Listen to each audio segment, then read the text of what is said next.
Commander navy کے commander Kulbhushan Yadav کی، جو کہ خفیہ مشن کے اوپر پاکستان میں تخریب کاری کے مشن کے اوپر پاکستان میں آئے اور پکڑے گئے۔ اب اس میں بہت سارے جو ہیں وہ اسپیکولیشنز چل رہی ہیں۔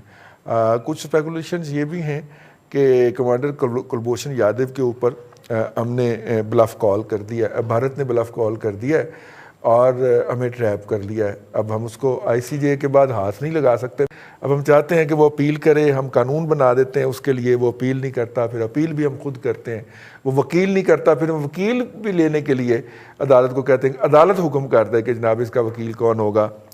اور دوسری طرف ایک اسپیکولیشن یہ بھی ہے کہ commander Kulbhushan Yadav basically double cross کر رہا تھا اور ہمارے گلے میں اس کو ڈال دیا گیا ہے کہ اچھا آپ بھی تو اس سے بینیفٹ لے رہے تھے مبینہ طور پہ، تو آپ اس کو سنبھالیں۔ یہ دو اس وقت مارکیٹ کے اندر اسپیکولیشن ہے، لیکن ظاہر ہے کہ ہمارے ساتھ راؤ صاحب موجود ہیں، کوٹ ہوئے ہیں شاہ محمود قریشی صاحب کہ کیا حرج ہے بھارت سے تعلقات کے لیے اس کو واپس کر دیا جائے؟ دیکھیں جی، سسٹینڈ پالیسی نہیں ہے ہماری کسی بھی معاملے میں، اور یہ کیونکہ ایک بہت ہی سینسٹیو معاملہ ہے، اس میں مجھے لگتا ہے کہ زگ زیگ طریقے سے ہم چل رہے ہیں۔ اچھا، اب اس کے اندر جب ہم کورٹ میں چلے جاتے ہیں تو کنونشنز ہیں جس کے اندر ہم کاؤنسلر اسیس دینے کے پابند ہیں۔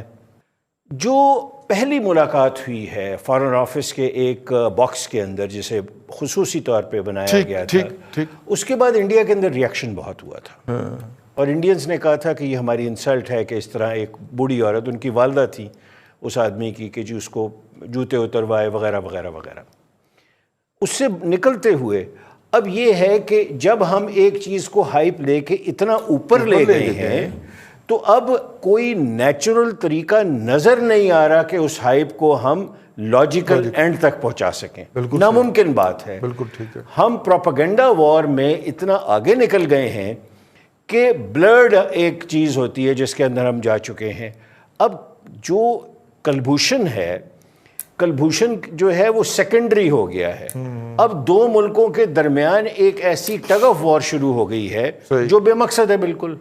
تو اب جہاں تک ڈبل ایجنٹ کی بات کی ہے، یہ میں آپ کو عرض کروں کہ سٹنگ آفیسرز جو ہیں، میں نے ان میں بہت کم دیکھا ہے کہ ڈبل ایجنٹس ہوں، لیکن یہ ضرور بات ہے جو سامنے آتی ہے کہ جو یہ بارڈر ایریا کے اندر اگر آپ سرو کیا ہو آپ نے تو وہ 100% ہماری باتیں ادھر بتاتے ہیں، ان کی باتیں ہمیں بتاتے ہیں۔ جی ٹھیک ہے۔ تو میں اس کو میری ایک طالب علم کی حیثیت سے رائے ہے کہ ہم نے اس معاملے کو بہت حد تک مس ہینڈل کیا ہے، ایموشنلزم اس میں لے کے آئے ہیں، اور اس کے بعد پریگمیٹیکلی ہمیں کوئی سلوشن نہیں نظر آ رہا کہ ہم اپنی پوزیشن جو ہے اسے مستحکم کرتے ہوئے واپس چلے جائیں۔ بالکل ٹھیک ہے۔ اور اگر ہم واپس جانے کی کوشش کرتے ہیں تو وہ ایک شکست کا جو ہے وہ بہت بڑا نقصان ہوتا ہے، ہمارے اوپر لگتا ہے۔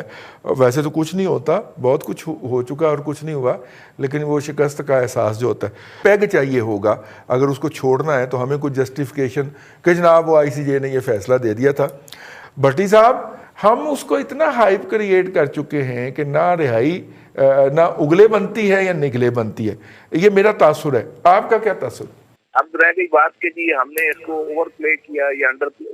آپ کا ایک ورژن ہو سکتا ہے کہ شاید اس کو زیادہ ہائی کریٹ کر دی گئی، میرا دوسرا ہو سکتا ہے کہ شاید اس کو اس طرح سے نہیں کھیلا گیا جس طرح انڈیا کے ہاتھ سے اگر اس طرح کی کوئی چیز چڑھتی تو وہ جیسے پلوامہ کو اس نے کھیلا ہمارے خلاف، جس طرح ممبئی کو کھیلا گیا، اس طرح سے ہم اس کو ایکسپلائٹ نہیں کر سکے ہیں۔ اس کی ڈفرینٹ ریزن ہے۔ انٹرنیشنل لیول کے اوپر جو ممالک ہیں وہ آپ کی بات اس وقت سنتے ہیں جب ان کا آپ کے ساتھ کوئی انٹرسٹ انوالو ہوتا ہے۔ جب امریکہ کا ہمارے ساتھ انٹرسٹ انوالو تھا، انہوں نے صرف نظر کیا۔ اس میں ہمیں میرا خیال ہے کہ لیگل جو کورس آف لا ہے، اگر یہ اپنے آپ کو بے گناہ ثابت کر سکتا ہے تو وہ تو آپ کو اس کا رائٹ بالکل ٹھیک ہے دینا پڑے گا، آپ اس کو ڈینائی نہیں کر سکتے۔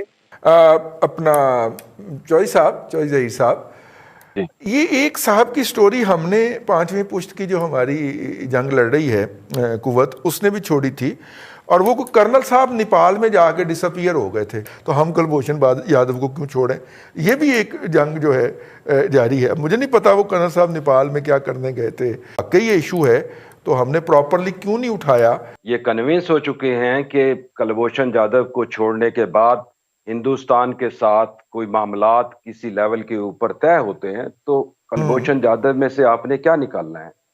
یہ ابھی اس اسٹریٹجی کو دیکھنا پڑنا ہے فورن آفس، اور کیونکہ پالیسی جو ہے فورن پالیسی بنتی ہے اس میں ملٹری اسٹیبلشمنٹ کا بہت بڑا کردار ہوتا ہے، اور یہ یونانیمس فیصلہ ہوگا۔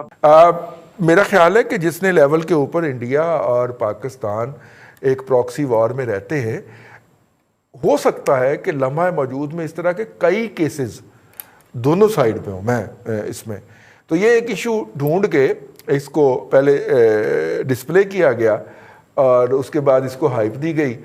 ہم ان سے کہتے ہیں کہ آئیں ملیں، اس کی اپیل دائر کریں، وہ اپیل دائر نہیں کرتے۔ میرا مطلب ہے کیا وہ ہمارے پروسیس کو سبورٹ کرنا چاہ رہے ہیں، جو ہم نے ہمارا بھی تو ایک لیگل پروسیس ہے نا سر۔ تو ہیونگ سیڈ دیٹ، تو کیا یہ صورتحال جو ہے اس میں ہم کہیں کوئی سسٹین کر پائیں گے؟ بھائی صاحب، اس صورتحال کے اوپر جو ہے نا، میں آپ کو یہ بتانے لگا ہوں جی، بڑا غور طلب سی چیز ہے کہ پولیس والے جو ہے نا جی، انہوں نے کوئی 5، 7، 10 ہزار روپیہ خرچہ، انہوں نے ایک ملزم پکڑ لیا اور مورر نے 500 روپیہ لے کے چھوڑ دیا۔ اچھا، اس کیس میں بھی یہی کچھ ہونے والا جی۔ اچھا، ہاں، انہوں نے لاکھوں روپیہ لگایا یا اربوں روپیہ لگا، مجھے نہیں پتا کہ ہم کریں کیا۔ اب ہم کمبل چھوڑنا چاہیں، کمبل نہیں چھوڑ رہا، ہم اس کو اتارتے ہیں، وہ نہیں اترتا، وہ چپک گیا ہمارے ساتھ۔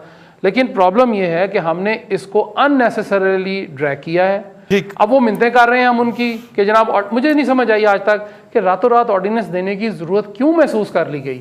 کیا اتنا ہو گیا تھا؟ کیا انڈیا نے ہمارے ساتھ چاہ بہار ہمیں تحفے میں دے دیا؟ اور جو ہمیں پڑھایا گیا ہے مطالعہ پاکستان میں کہ ٹینکوں کے نیچے لیٹے تھے، میں نے آپ کو لے کے جانا ہے وہاں پہ دکھانے کے لیے کہ اصل میں ٹینکوں کے نیچے کن کو لٹایا گیا تھا۔ یہ مسئلہ ہم سے حل نہیں ہونا۔